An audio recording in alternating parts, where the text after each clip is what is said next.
Hello दोस्तों, स्वागत है आप लोग का अपने यूट्यूब चैनल स्टडी पॉइंट 11 में। दोस्तों हम लोग देख रहे हैं एसएससी जीडी एग्जाम 2023 के लिए सेट प्रैक्टिस। आज के इस वीडियो में बात करेंगे हम लोग जीके, जीएस और मोस्ट इंपॉर्टेंट करंट अफेयर्स का सेट नंबर 12 का।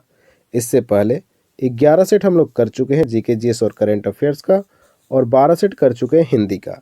ये सारे वीडियो देखना है तो आपको प्लेलिस्ट मिलेगा चैनल पे, वहाँ से आप आसानी से देख सकते हैं सारे वीडियो को, ठीक।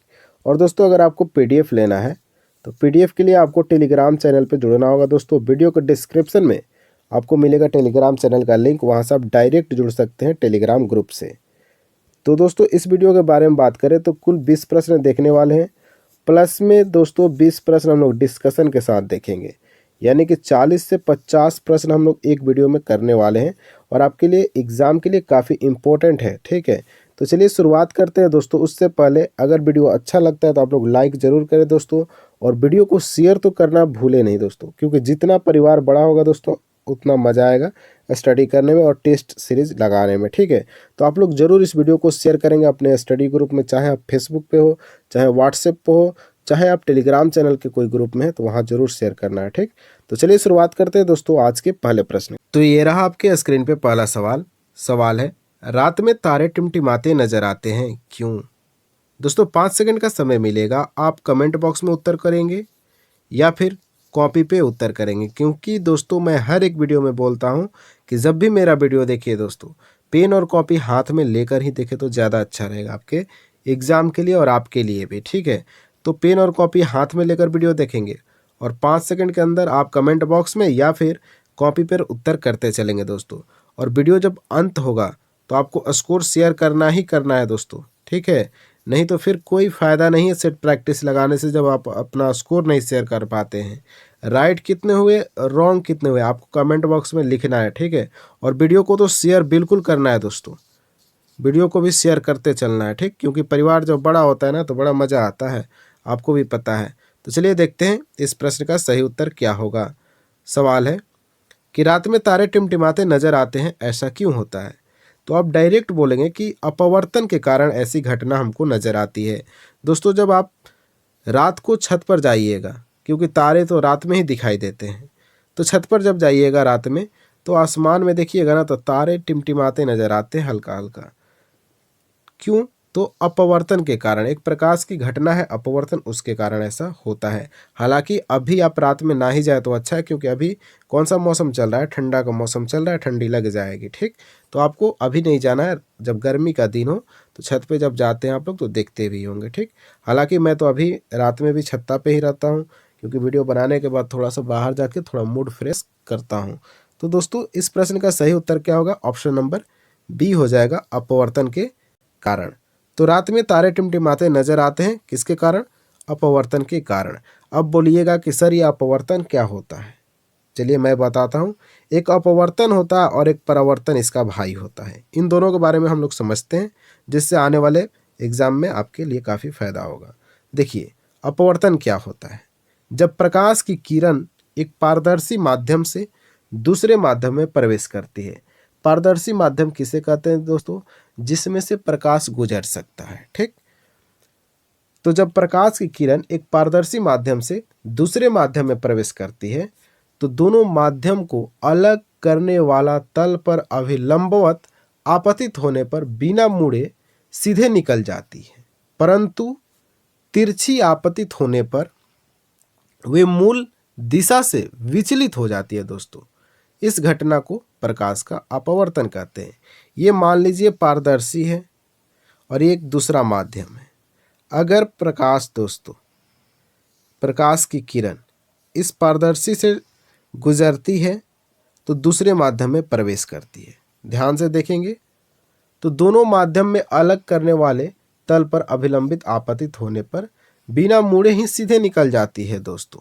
समझ रहे हैं ना? सीधे प्रकाश निकल जाती है प्रकाश की किरण, परंतु तिरछी जब आपतित होगी तो वे अपने मूल दिशा से विचलित हो जाती है। क्या हो जाती है? जो ये दिशा है दोस्तों, अगर आप ये तिरछा कर देते हैं इसको तो क्या हो जाएगी? विचलित हो जाएगी। मतलब मूल दिशा जो इधर जा रहा था अब वो चेंज होके इधर इधर इधर कहीं भी जाने लगेगा। इसको ही क्या बोलते हैं? अपवर्तन बोलते हैं, याद रखेंगे। परावर्तन क्या होता है इसके बारे में भी थोड़ा समझते हैं दोस्तों।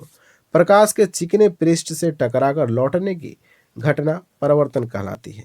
मान लीजिए ये कोई चिकना सतह है, प्रकाश आया और वापस लौट गया टकरा के, इसको क्या बोलेंगे? परावर्तन बोलेंगे। ये आपको ध्यान में रखना है। अपवर्तन के और भी कुछ घटना आपको ध्यान में रखना है दोस्तों। आप लोग ध्यान दिए होंगे कि जब पानी से भरा किसी बर्तन के तली में एक सिक्का डालिएगा ना, तो थोड़ा सा ऊपर की तरफ उठा हुआ प्रतीत होता है। आप लोग देखे होंगे घर पे। ऐसा क्यों होता है? तो प्रकाश के अपवर्तन की वजह से ही ऐसा कारण हमको देखने को मिलता है। या फिर आप पानी में एक छड़ी को डुबाइएगा ना, तो देखिएगा कि छड़ी कुछ टेढ़ा टेढ़ा दिखाई देने लगता है। ऐसा सिर्फ और सिर्फ अपवर्तन की वजह से होता है। अब आशा करते हैं इस प्रश्न के बारे में आपको बढ़िया से डिटेल्स में जानकारी मिल गई होगी। तो चलते हैं दूसरे प्रश्न की तरफ। दूसरा प्रश्न है, गोल्डन धान का अच्छा स्रोत क्या है? यानी गोल्डन धान में किस चीज़ की प्राप्ति ज़्यादा की जाती है? तो प्रोटीन, वसा, विटामिन ए, विटामिन बी का। ये हैं आपके 4 ऑप्शन। तो इस प्रश्न का दोस्तों सही उत्तर आपको दिखेगा विटामिन ए। यानी गोल्डन धान में प्रचुर मात्रा में विटामिन ए पाया जाता है। और विटामिन ए किसके लिए ज़रूरत है दोस्तों? हमारे आँखों के लिए काफ़ी फायदेमंद होता है विटामिन ए। जैसे आपके पेपर के लिए आपका पढ़ना ज़रूरी है, वैसे ही हमारे आँखों के लिए विटामिन ए ज़रूरी है, ध्यान रखेंगे। चलिए बात करते हैं दोस्तों गोल्डन चावल के बारे में। इसको सुनहरा चावल भी बोलते हैं और इसको ओरिजा सैटिवा चावल के किस्म के रूप में भी जाना जाता है। इतना आपको ध्यान में रखना है। और विटामिन ए इसमें पाया जाता है। Right answer option number C. आइए बात करते हैं अब अगले सवाल का। मैक्स प्लांक का संबंध है, ऑप्शन है क्वांटम सिद्धांत से, तरंग सिद्धांत से, या परछाई बनाता है, इनमें से कोई नहीं। तो मैक्स प्लांक का संबंध से सवाल पूछा गया है, तो इसका सही उत्तर दोस्तों होगा option number A. Max Planck का संबंध क्वांटम सिद्धांत से है। क्वांटम सिद्धांत से मैक्स प्लांक का संबंध है। अच्छा, क्वांटम सिद्धांत कब दिया था मैक्स प्लांक ने? ये प्रश्न भी पेपर में पूछा गया था आपके रेलवे के एग्जाम में, तो ध्यान रखेंगे 1900 में मैक्स प्लांक के द्वारा क्वांटम का सिद्धांत दिया गया था। आइए बात करते हैं अब अगले सवाल का। यदि किसी तल के सतह पर दबाव बढ़ाया जाए तो उसका क्वथनांक पर क्या असर पड़ेगा? ऑप्शन ए है बढ़ेगा, ऑप्शन बी घटेगा, ऑप्शन सी एक समान रहेगा, या इनमें से कोई नहीं। तो दोस्तों इस प्रश्न का सही उत्तर होगा ऑप्शन नंबर ए, बढ़ेगा। यानी यदि किसी तरल के सतह पर दबाव बढ़ाया जाएगा तो उसका क्वथनांक क्या हो जाएगा? बढ़ जाएगा। याद रखेंगे। क्वथनांक क्या होता है आपको पता है? चलिए मैं बताता हूँ। क्वथनांक निश्चित ताप पर द्रव का वाष्प में बदलना वाष्पन कहलाता है, ठीक। और इस निश्चित ताप को द्रव का क्वथनांक कहते हैं। तो क्वथनांक के बारे में भी आपको ध्यान में रखना है। चलिए थोड़ा सा हम लोग डिटेल्स में जानने की कोशिश करते हैं दोस्तों। देखिए, अगर द्रव में आप अशुद्धि मिलाइएगा तो उसका क्वथनांक क्या हो जाएगा? बढ़ जाएगा। मान लीजिए ये अब द्रव है, मान लीजिए पानी है, इसमें मिट्टी आप मिला रहे हैं, अशुद्धि मिला रहे हैं, तो इसका क्वथनांक पर क्या असर पड़ेगा दोस्तों? तो इसका क्वथनांक क्या होगा? वो बढ़ जाएगा, ठीक। याद रखेंगे, ध्यान में रखेंगे। ऐसे एग्जाम्पल करके आपसे सवाल पूछ लिया जाता है, ठीक। और आप लोग को तो पता है कि मान लीजिए यह द्रव है, जल है, और वाष्प बन के उड़ रहा है, तो इस क्रिया को क्या बोलते हैं? वाष्पीकरण बोलते हैं। अब आइए बात करते हैं अगले सवाल का। विजयनगर साम्राज्य की स्थापना किसने की थी? बार बार यह प्रश्न पूछा जाता है। आप किसी भी एग्जाम में बैठ जाइए, यह प्रश्न पूछ लिया जाता है। विजयनगर साम्राज्य की स्थापना किसने की थी? और लगभग 90+ स्टूडेंट इस प्रश्न का सही उत्तर भी बताते हैं। तो इसका उत्तर क्या होगा दोस्तों? ऑप्शन देखते हैं। हरिहर बुक का यही हो जाएगा हमारा राइट आंसर। ऑप्शन नंबर ये हो जाएगा हमारा राइट आंसर 25 का ए, ठीक। तो विजयनगर साम्राज्य का स्थापना हरिहर और बुक्का ने किया था। और हरिहर और बुक्का जो है दोस्तों, उनके पिता के नाम पर संगम वंश, याद है संगम वंश के बारे में कुछ? संगम वंश की स्थापना भी किया गया था, ठीक। और थोड़ा सा बात करें विजयनगर के बारे में, जो कि आपके पेपर के लिए काफ़ी महत्वपूर्ण सवाल है।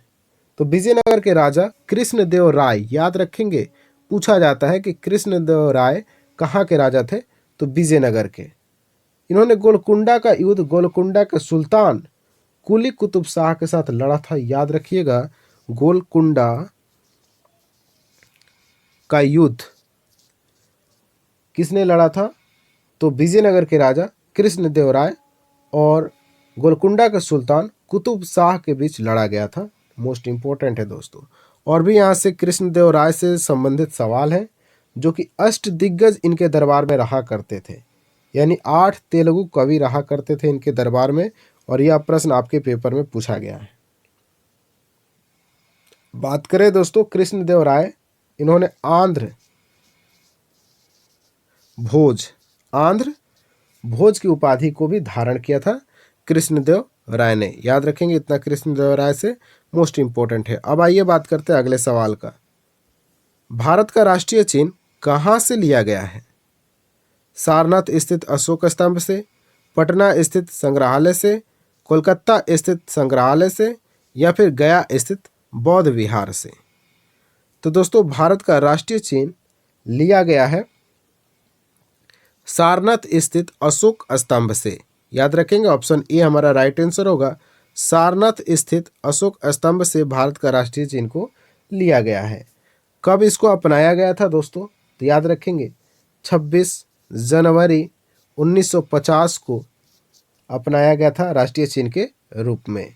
बात करें दोस्तों, जो आप अशोक का स्तंभ देखिएगा ना, तो उसके नीचे अगर आप ध्यान देंगे तो वहाँ लिखा गया है सत्यमेव जयते। क्या लिखा गया है? सत्यमेव जयते। और यहाँ से प्रश्न पूछा जाता है कि सत्यमेव जयते कहाँ से लिया गया है, तो बच्चों का राइट आंसर क्या होता है? मुंडकोपनिषद। ठीक है, याद रखेंगे मुंडकोपनिषद से लिया गया है सत्यमेव जयते।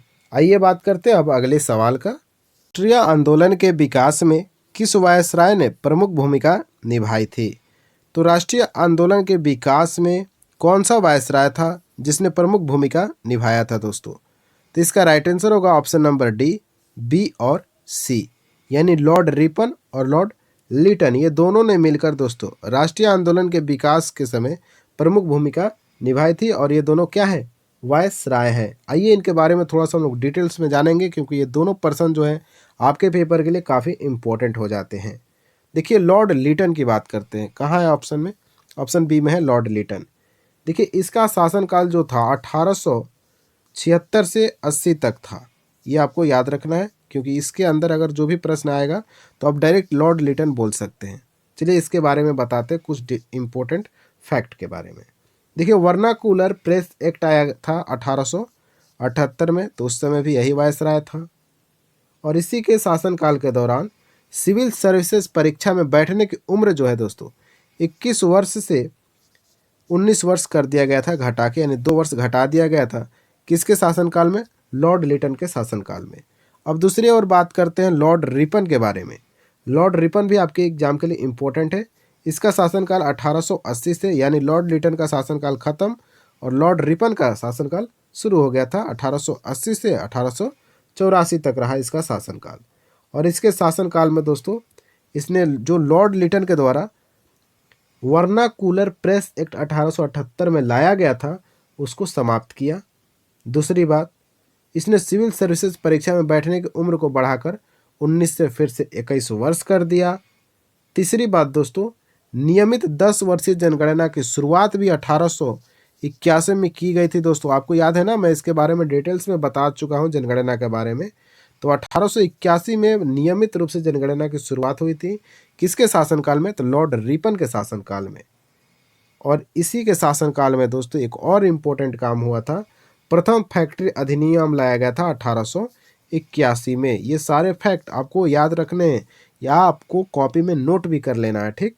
आइए देखते हैं अब अगले सवाल को। सवाल है आपके सामने, सत्यमेव जयते किस उपनिषद से लिया गया है? तो बिल्कुल रिपीट हो गया ना प्रश्न, क्योंकि मैं एक्स्ट्रा फैक्ट जब बता रहा था दोस्तों कि अशोक स्तंभ के आप नीचे देखेंगे तो सत्यमेव जयते लिखा मिलेगा, और इसको कहाँ से लिया गया है? तो मुंडकोपनिषद से लिया गया है। तो हमारा राइट आंसर क्या होगा? Option number A. आइए बात करते हैं थोड़ा सा आपके क्वेश्चन के बारे में। चलिए आप लोग के लिए एक क्वेश्चन है दोस्तों, संस्कारों की कुल संख्या कितनी है, आपको कमेंट बॉक्स में बताना है कि संस्कार की संख्या कितनी है, कमेंट बॉक्स में आपको बताना है। आइए देखते हैं अब अगले सवाल को। गांधी इरविन समझौता हुआ था यानी कब हुआ था? 1931, 1930, 1945 या फिर 1917? तो गांधी इरविन समझौता दोस्तों 1931 में हुआ था, ऑप्शन नंबर ए में। मोस्ट इंपॉर्टेंट प्रश्न है आपके पेपर के लिए, तो ध्यान से हमारी बातों को सुनने का कष्ट करेंगे। देखिए, तेज बहादुर सप्रू तथा एम.आर. जयकर के प्रयत्न से गांधी जी एवं इरविन के मध्य 5 मार्च 1931 को समझौता किया गया था। डेट आपको याद रखना है, 5 मार्च 1931 को। और यह समझौता क्यों किया गया था, इसका रीजन क्या था दोस्तों? कि यह समझौता का मुख्य कारण था कि द्वितीय जो गोलमेज सम्मेलन होने वाला था उसमें कांग्रेस भाग ले, ऐसा इरविन चाहता था। और गांधी जी के साथ समझौता किया गया कि आप 1931 का जो गोलमेज सम्मेलन है उसमें आप भाग लीजिए कांग्रेस की तरफ से। ठीक है, तो ये आपको बातें ध्यान में रखना है। अब आइए बात करते हैं अगले सवाल का। सवाल है आपके सामने करेंट अफेयर्स का, जो कि आपके पेपर के लिए काफ़ी महत्वपूर्ण होने वाला है। तो राष्ट्रमंडल खेल 2022 का आयोजन कहाँ पर संपन्न हुआ है, ये आपसे सवाल पूछा गया है। ऑप्शन ए है Tokyo, option B Paris, option C Birmingham या फिर ऑप्शन डी न्यूयॉर्क। तो इस प्रश्न का दोस्तों सही उत्तर होगा बर्मिंघम में दोस्तों हुआ था राष्ट्रमंडल खेल 2022, याद रखेंगे बर्मिंघम। आइए देखते हैं अब अगले सवाल को। रेयर डिजीज डे 2022 किस तिथि को मनाया गया? तो दोस्तों रेयर डिजीज डे 2022 मनाया गया है 28 फरवरी को। कब मनाया गया? 28 फरवरी को रेयर डिजीज डे 2022 का आयोजन किया गया। आइए बात करते हैं अगले सवाल का। किस मंत्रालय ने जलदूत ऐप लॉन्च किया है? जल दूत ऑप्शन है आपके सामने जल शक्ति मंत्रालय, पंचायत राज मंत्रालय, ग्रामीण विकास मंत्रालय या फिर पृथ्वी विज्ञान मंत्रालय। तो 32 का राइट आंसर होगा ऑप्शन नंबर सी, ग्रामीण विकास मंत्रालय के द्वारा जलदूत ऐप लॉन्च किया गया है। याद रखेंगे ग्रामीण विकास मंत्रालय के द्वारा लॉन्च किया गया है। बहुत सारे छात्र क्या करेंगे, जल शक्ति मंत्रालय के साथ चले जाएंगे और प्रश्न हो जाएगा उनका गलत। तो ध्यान रखेंगे दोस्तों, जलदूत ऐप लॉन्च किया गया है ग्रामीण विकास मंत्रालय के द्वारा। आइए देखते हैं अगला सवाल। भारत में मोबाइल नेटवर्क की 5G सेवा की शुरुआत कब से हुई है? आप लोग को पता है कि 5G की शुरुआत भारत में कर दी गई है। आप लोग थोड़ा कमेंट में बताइएगा कि आपके पास 4G का फ़ोन है या 5G का फ़ोन है। आप लोग थोड़ा कमेंट बॉक्स में ये बात को भी बताते चलना है, ठीक है। तो देखिए, भारत में मोबाइल नेटवर्क की 5G की सेवा शुरुआत तो हो गई है। अब आपसे सवाल पूछा जाएगा कि कब हुआ था, तो आप बोलेंगे ऑप्शन ए हमारा राइट आंसर हो जाएगा। 1 अक्टूबर 2022 से भारत में 5G सेवा की शुरुआत कर दी गई है, 1 अक्टूबर 2022 से। चलिए देखते हैं अगला सवाल। सवाल है पॉलिटिक्स ऑफ चरखा नामक पुस्तक किसकी है? तो ऑप्शन बी इसका राइट आंसर होगा। जेबी कृपलानी के द्वारा दोस्तों पॉलिटिक्स ऑफ चरखा पुस्तक लिखी गई थी। जेबी कृपलानी के कलम से लिखी गई थी, ठीक है। अब थोड़ा जेबी कृपलानी के बारे में बात करते हैं, जो कि मोस्ट इम्पोर्टेंट पर्सन है आपके इस इतिहास के लिए। देखिए, जेबी कृपलानी भारत के स्वतंत्रता के समय कांग्रेस पार्टी के अध्यक्ष थे। यानी जब भारत स्वतंत्र हो रहा था उस समय कांग्रेस का अध्यक्ष कौन थे? यही जेबी कृपलानी। 1946 की बात है, मेरठ कांग्रेस अधिवेशन की अध्यक्षता इन्होंने किया था। कब? 1946 में। और जेबी कृपलानी से एक इम्पोर्टेंट सवाल बनता है, ध्यान रखेंगे कि जेबी कृपलानी जो है झंडा समिति के अध्यक्ष थे। झंडा समिति के अध्यक्ष कौन थे? जेबी कृपलानी, याद रखेंगे। तो पॉलिटिक्स ऑफ चरखा किसने लिखा है? जेबी कृपलानी ने। अगला सवाल है दुलहस्ती परियोजना किस नदी पर स्थापित की गई है? ऑप्शन है रावी नदी, ब्यास नदी, चिनाब नदी या फिर झेलम नदी। तो इसका सही उत्तर होगा दुलहस्ती परियोजना दोस्तों चिनाब नदी के ऊपर स्थापित किया गया है। वैसे चिनाब नदी के ऊपर और भी परियोजना है, जैसे सलाल परियोजना, मैं लिख देता हूँ सलाल परियोजना। दूसरा है सतलज परियोजना और ये था आपका दुलहस्ती परियोजना तीसरा। ये आपको ध्यान में रखना है। आइए बात करते हैं अब अगले सवाल का। पवनार आश्रम का संबंध है महात्मा गांधी से, रविंद्रनाथ टैगोर से, जयप्रकाश नारायण से या फिर विनोबा भावे से। तो बिल्कुल आसान सा सवाल है दोस्तों, ऐसे सवाल में गलती नहीं करना है। तो पवनार आश्रम का सीधा सीधा सीधा संबंध है विनोबा भावे से, यानी पवनार आश्रम किसको भा रहा था? तो विनोबा भावे को भा रहा था। ये आपको ध्यान में रखना है। तो 36 का हमारा right answer option number D हो जाएगा। अच्छा, ये पवनार आश्रम है कहाँ? तो ध्यान रखेंगे महाराष्ट्र में है पवनार आश्रम, जो कि विनोबा भावे से संबंधित है। आइए देखते हैं अगले सवाल को। कृमि द्वारा होने वाला कौन सा रोग है? ऑप्शन है मलेरिया, खसरा, फाइलेरिया या फिर तपेदिक। तो देखिए कृमि से होने वाला बीमारी है, ऑप्शन नंबर सी में दिख रहा होगा आपको, फाइलेरिया। फाइलेरिया जो है दोस्तों वो कृमि के द्वारा बीमारी फैलता है, ये आपको ध्यान रखना है। तपेदिक का नाम सुने हैं? तपेदिक मतलब क्या होता है? टीबी, क्षय रोग, ये सारे। और यक्षमा भी आपको ध्यान में रखना है, पेपर में ये सारे नाम दे सकता है, तपेदिक, यक्षमा, टीबी या फिर क्षय रोग। ये सारे बीमारी को नाम रखना, ध्यान रखना है, क्योंकि सारे टीबी वाले बीमारी का नाम है तपेदिक। बात करें तपेदिक किसके वजह से होता है, यह प्रश्न आपसे पेपर में बार बार पूछता है। तो दोस्तों यह जीवाणु के द्वारा होता है। किसके द्वारा? जीवाणु के द्वारा तपेदिक होता है। आइए बात करते हैं अब अगले सवाल का। डंकन पास किसके मध्य स्थित है? आप लोग ऑप्शन को थोड़ा पढ़िए। ऑप्शन को पढ़ेंगे तो आपको आंसर के बारे में पता चल जाएगा। तो डंकन पास किसके मध्य स्थित है, यह आपसे सवाल पूछा गया है। तो बिल्कुल इसका सही उत्तर आपको तो पहले ही दिख गया होगा।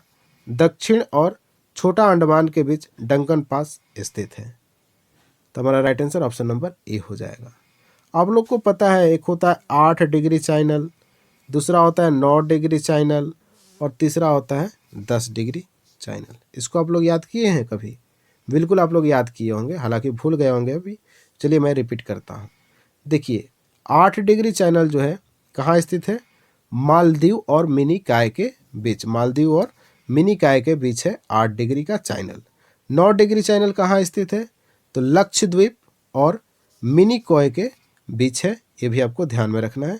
और 10 डिग्री चैनल की बात करें तो छोटा अंडमान और कार निकोबार के बीच है, ये आपको ध्यान में रखना है। चलिए मैंने रिपीट कर दिया, आपकी यादें ताज़ा हो गई होंगी। तो इसका राइट आंसर होगा दक्षिण और छोटा अंडमान के बीच डंकन पास स्थित है।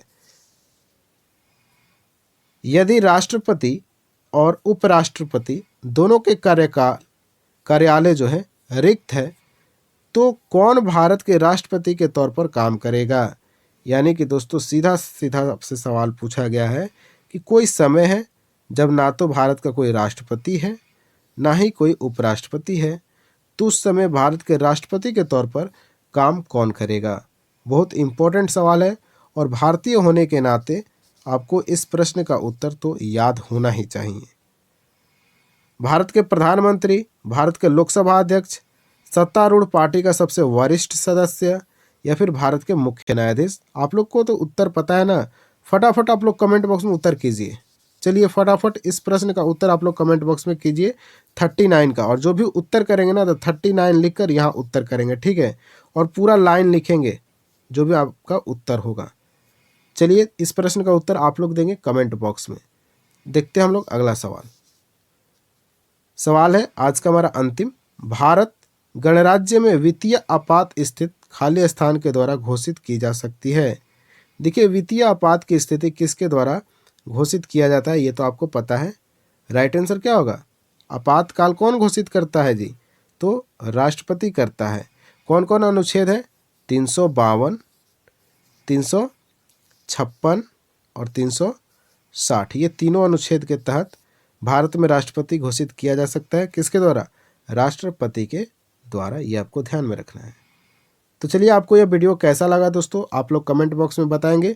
और वीडियो के दौरान मैंने 2-3 सवाल पूछा है, उसका उत्तर भी कमेंट बॉक्स में बताएंगे। और स्कोर, मैं बार बार बोल रहा हूँ, स्कोर अपना शेयर करना है। कहाँ? कमेंट बॉक्स में। और वीडियो को कीजिए आप शेयर फटाफट ग्रुप में, और चैनल को सब्सक्राइब कर लीजिएगा और बेल आइकन को भी दबा लीजिएगा। टेलीग्राम से भी जुड़ जाइएगा, वहाँ आपको PDF में देते रहता हूँ, तो आपको पढ़ने में आसानी होगा। मिलते हैं नेक्स्ट वीडियो के साथ। एक बार ज़बरदस्त तरीका से जय हिंद लिख दीजिए।